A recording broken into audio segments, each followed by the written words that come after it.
Hi, third graders. Today you are going to get back the background that you painted. I had two, but you're just going to have one background, and that might already be at your seat, or I might have to pass that out. You are also going to take out your printing plate. This was your printing plate that you created last class. It should be in the back of your sketchbook. When you're all done taking that out, you could place your sketchbook in the middle of the table so that it's far away from us in a nice, neat pile. If on the back you don't already have your arrow, before you start using any of the ink, that's the first thing you're gonna have to do. That arrow should point to the bottom corner of your square of your printing plate. So I have that there. And I should also have my name and art code on it. So I don't see that over here, but make sure your name and art code is on it. Now, when you're starting to print, you will be working with a partner, whoever is next to you, or I might put you with someone else if there's an odd number of people at your table. Some of the ink might already be out for you on your printing plate. If it's not, you're just gonna put a little bit at the top. You wanna leave a little space because when we roll it down, if it's all the way up at the top, we won't be able to get to it. And we're just gonna roll down a little bit, not all of it. Are we gonna roll all of the ink down? No, that is really important because if you have too much ink, it is hard to come off and it will ruin your print.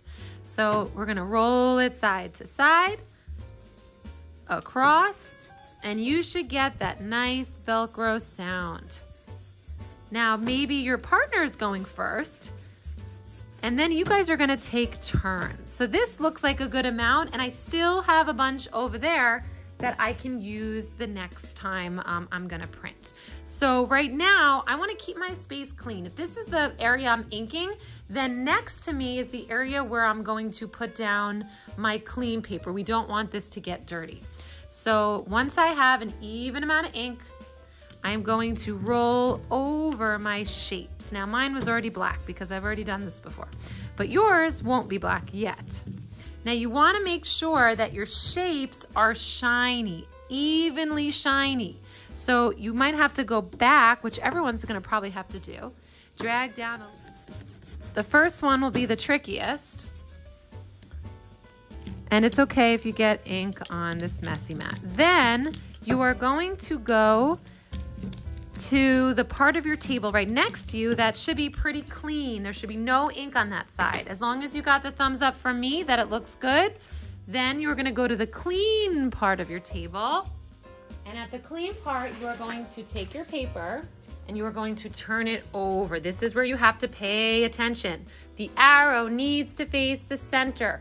You're gonna line it up. You only really get one shot. So put that corner, then carefully press down. You can't move it once it goes down. Then you take your clean brayer and you push, probably just, I would say, go back and forth one time, but press really hard when you do that. Then you're going to pull it up. And you'll see that you might get some of these things that happen. It's really hard to avoid that. You won't get that if you don't have a lot of open spaces, but that's fine. Now I'm going to ink it up again and finish my print. So I'm back here. This might be my partner's time, or maybe my partner already went because you're taking turns. And you're going to ink it up again. You won't need as much ink this time because it will be your second time. But you don't want to rush. You want to make sure that you can see each shape is very shiny. Then you're going to head over to the clean part. Now, this is where you get, again, you have to take your time. It doesn't matter which part you do next, as long as you line up the arrow. Then you go 1, 2, 3, and 1, 2, 3. Be careful of your fingertips. You'll see they'll be a little dirty. You want to try not to get a lot of smudge marks. So I'm holding it at the edge. And now I have my other piece. Now I just have to do this 2 more times. So while I'm doing this part, my partner should be inking up their printing plate. No one should be standing and doing nothing. There should be a back and forth so that when one person's pressing down, the other person is starting to ink up their plate. Now I'm gonna speed it up and finish.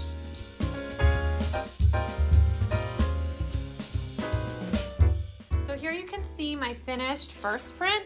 And then after I realized that after seeing all of your awesome printing plates, I decided to go back to my printing plate and to add a few more sticky stamps so that when I inked it up again, I was able to get a design that I was a lot happier with. So after you're done printing today, make sure that you save your printing plate because we need it for next class. So put that in the dry rack. There will be some big sheets of these in the dry rack where you'll be able to just place this on top and then put it in the dry rack so that they don't fall through the cracks. Then you can clean your hands and table.